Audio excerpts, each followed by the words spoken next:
আমরা তো কাজ করি গ্রামীণ সুবিধা বঞ্চিত নারীদের নিয়ে। এখন আমরা নিজেরাই সুবিধা বঞ্চিত হয়ে রাস্তায় বসে আছি। আমরা আজকে 20 দিন এখানে আছি। আমরা শুরু করেছিলাম 26 তারিখে এই প্রেস ক্লাবের সামনেই আমরা একটা আলটিমেটাম দিয়েছিলাম সরকারকে, 24 ঘন্টার আলটিমেটাম দিয়েছিলাম। তার পরবর্তীতে সরকারের পক্ষ থেকে কোনো রেসপন্স না পাওয়ার পরে আমরা 28 তারিখ থেকে এখানে লাগাতার অবস্থান কর্মসূচি শুরু করি। তো 28 তারিখ থেকে আমাদের কার্যক্রমটা ছিল, আমরা অনশনে ছিলাম।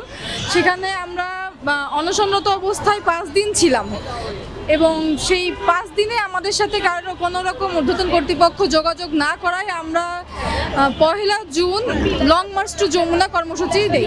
সেখানে যাওয়ার পর আমাদের 3 ধাপে আমরা বাধাপ্রাপ্ত হই। পুলিশের লাঠিচার্জ করা হয়, পুলিশের থেকে আমাদের বিভিন্ন রকম বাধা দেওয়া হয়। আমাদের যত মেয়েরা ছিল আমরা বসে পড়ি সেখানে, কিন্তু আমরা কিন্তু কোনো পথ ব্লক করি নাই যে জনগণের দুর্ভোগ হবে এমন কোনো কাজ আমরা করি নাই। আমরা ফুটপাতে বসেছিলাম যাতে করে জনগণের কোনো ভোগান্তি না হয়।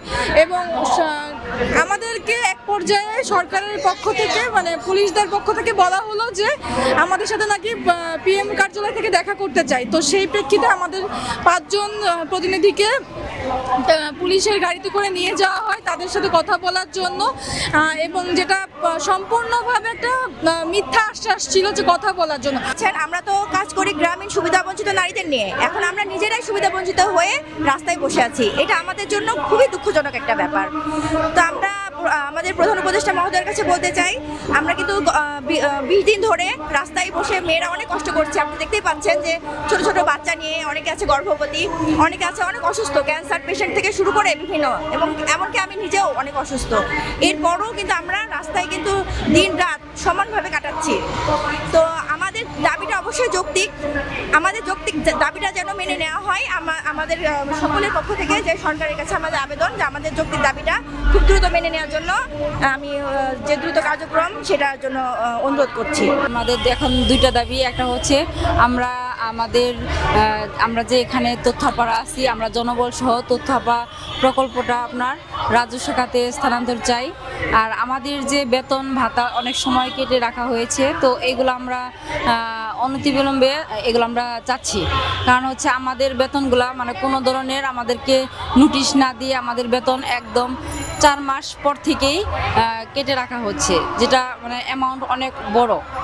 ঠিক আছে। আর আমাদের মন্ত্রণালয়ের যে সচিব বা উপসচিব বা বড় উপরের মহলে যারা আছে এখন পর্যন্ত আমাদের সাথে যোগাযোগ করে নাই। আমি যতদূর জানি যে এখানে ওনারা যে কারণে আছেন সেটা তো খুব স্পষ্ট যে ওনাদের চাকরিটা সেটা আসলে রাজস্বে নিয়ে যাওয়ার কথা ছিল, চাকরি স্থায়ীকরণের ব্যাপার ছিল। এটা শর্ত অনুসারেই আসলে একটা প্রজ্ঞাপন দেওয়া হয়েছিল।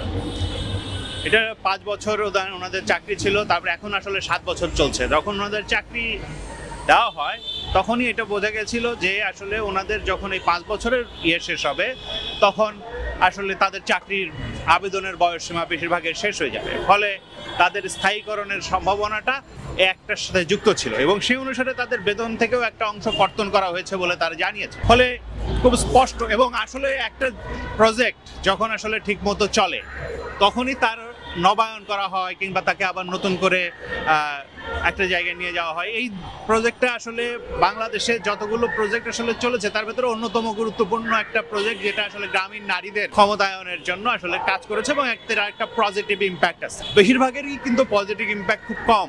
এই দিক থেকে বরং আমি মনে করি যে এইটা আসলে হয় তারা চাকরি স্থায়ীকরণ করে কোনো একটা কিছু করতে পারেন, অথবা এটাকে আরো 5 বছরের জন্য বাড়তে পারেন, কারণ তারা এটা 3য় ফেজে নিয়ে আসার জন্য চেষ্টা করছে। ফলে এইটা এই নারীদের সাথে আরো যুক্ত হচ্ছে গ্রাম অঞ্চলের হাজার হাজার লক্ষ লক্ষ নারী। ফলে তাদের যে তথ্য পাওয়া এবং সেই অনুসারে তাদের যে একটা ক্ষমতায়নের সুযোগ, সেইটা থেকে আসলে যদি পিছিয়ে যাই আমরা তাহলে আসলে দেশকে আমরা এগিয়ে নিয়ে যেতে পারবো না। ফলে এটা দেশের স্বার্থেই দরকার।